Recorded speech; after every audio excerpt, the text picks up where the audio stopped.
Hello दोस्तों आज मैं आपको चैप्टर 15 का इंट्रोडक्शन दूंगा।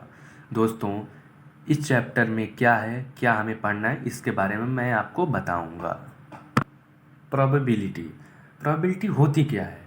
इसका मतलब होता है संभावना, मतलब किसी भी इवेंट की होने की संभावना, किसी भी इवेंट की ना होने की संभावना। ये क्या है? प्रोबेबिलिटी। अब हम इसका फार्मूला देखते हैं। फार्मूला क्या होता है इसका? ये होता है number of favourable outcomes upon total number of outcomes. ये होता है प्रोबेबिलिटी का फार्मूला। गाइस, आप इस फार्मूले को याद कर लीजिएगा क्योंकि यह हर क्वेश्चन में यूज़ होगा। चलिए, इसको समझने के लिए हम एक एग्जांपल लेते हैं। जैसे हमारे पास एक कॉइन है, उसको हमने टॉस किया, तो हमारे पास क्या आएगा? या तो हेड आएगा या तो टेल आएगा। इन्हीं दोनों के अलावा और कुछ नहीं आएगा, क्योंकि हेड आएगा या तो टेल आएगा। अब गाइस, प्रोबेबिलिटी ऑफ हेड क्या होगा? प्रोबेबिलिटी ऑफ हेड, गाइस जैसे कोई इवेंट हो तो हम उसको पी ई से डिनोट करते हैं। तो यहाँ पर प्रोबेबिलिटी ऑफ हेड है, तो इसको हम पी एस से डिनोट करेंगे। तो ये क्या होगा? प्रोबेबिलिटी ऑफ हेड किसके इक्वल होगा? Total number of outcomes. Total number of outcomes कितनी है गाइस? एक आउटकम्स क्या है? हेड। एक आउटकम्स क्या है? टेल। तो मतलब टोटल कितनी होगी? दो, हेड या टेल। इन दोनों के अलावा तो और कुछ तो नहीं है। अब प्रोबेबिलिटी ऑफ हेड मतलब हेड कितनी बार आ सकता है? हेड तो एक ही बार आएगा, तो ये हो जाएगा 1। तो मतलब प्रोबेबिलिटी ऑफ हेड कितना आया? 1/2। अब प्रोबेबिलिटी ऑफ टेल देखते हैं, ये कितना आएगा? टोटल नंबर ऑफ आउटकम्स 2 होंगी। अब प्रोबेबिलिटी ऑफ टेल मतलब टेल कितनी बार आ सकता है या आएगा? टेल एक बार आ सकता है, तो 1। तो मतलब प्रोबेबिलिटी ऑफ टेल हो गया 1/2। अब हम एक और एग्जांपल लेते हैं। हम एक डाइस लेते हैं जिससे आपको और भी क्लियर हो जाए। अब हम इस डाइस को थ्रो करेंगे तो हमारे पास कौन कौन से नंबर आ सकते हैं? 1 2 3 4 5 6। अब इसके अलावा तो और कुछ नहीं आएगा। 1 2 3 4 5 6 ही आता है। अब यहाँ पर हम प्रोबेबिलिटी ऑफ 1 निकालेंगे, मतलब एक आने की क्या संभावना है, एक आने की क्या प्रोबेबिलिटी है। टोटल नंबर ऑफ आउटकम्स कितनी होंगी? 6। कैसे? एक आउटकम्स 1 है, एक आउटकम 2 है, एक आउटकम 3 है, एक 4 है, एक 5 है, एक 6 है। टोटल कितनी है? 6। अब फेवरेबल आउटकम्स कितनी होंगी? मतलब 1 आने की संभावना कितनी है? 1 कितनी बार आएगा? 1 एक ही बार आ सकता है, तो हो गया 1। मतलब प्रोबेबिलिटी ऑफ 1 1/6 आया। अब गाइस, एक पॉइंट और नोट कर लीजिए आप। जिसकी प्रोबेबिलिटी मतलब किसी भी इवेंट की अगर प्रोबेबिलिटी 1 आ रही है तो हम उसको श्योर इवेंट कहते हैं।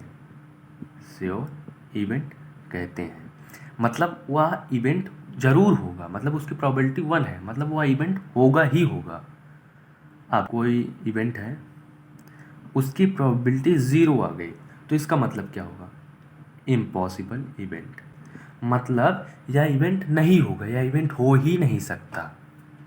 जैसे मैं इम्पॉसिबल इवेंट की एक एग्जांपल देता हूँ आपको, जैसे इसी डाइस से।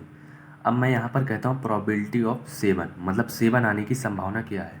तो टोटल नंबर ऑफ आउटकम्स कितने हैं? 6। 7 कितनी बार आ सकता है? मतलब 7 कितनी बार आ सकता है डाइस से? 7 तो एक भी बार नहीं आ सकता, क्योंकि 7 नंबर ही नहीं है इसमें। डाइस हमें 1 देगा या तो 2 देगा या 3 देगा या 4 देगा या 5 देगा या 6 देगा, 7 नहीं देगा। मतलब 7 नहीं आ सकता, तो क्या होगा? 0। अब 0 अपॉन समथिंग किसके इक्वल होता है? 0 के इक्वल। मतलब प्रोबेबिलिटी ऑफ 7 जो है यह इम्पॉसिबल इवेंट है। अब एक और पॉइंट नोट कीजिए आप लोग। थर्ड, किसी भी इवेंट की प्रोबेबिलिटी, किसी भी इवेंट की प्रोबेबिलिटी या तो 1 से छोटी होगी या तो उसके इक्वल होगी, या तो 0 से बड़ी होगी या तो 0 के इक्वल होगी। मतलब किसी भी इवेंट की प्रोबेबिलिटी जो होती है वह 0 से लेकर 1 के बीच में होती है। या तो 0 होगी या तो 1 होगी या तो इसके बीच में कोई नंबर होगा। अब गाइज एक और पॉइंट देखते हैं।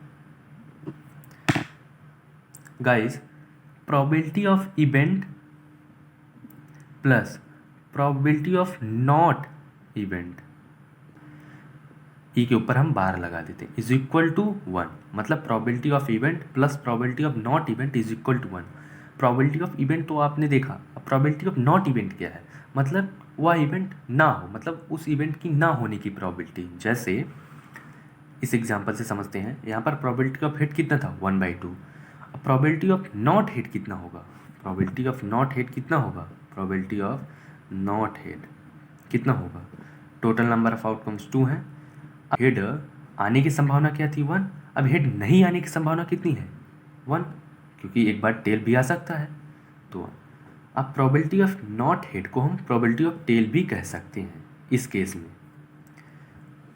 तो ये हुआ प्रोबेबिलिटी ऑफ नॉट इवेंट, मतलब वह इवेंट नहीं होने की संभावना कितनी है। अब guys event and not event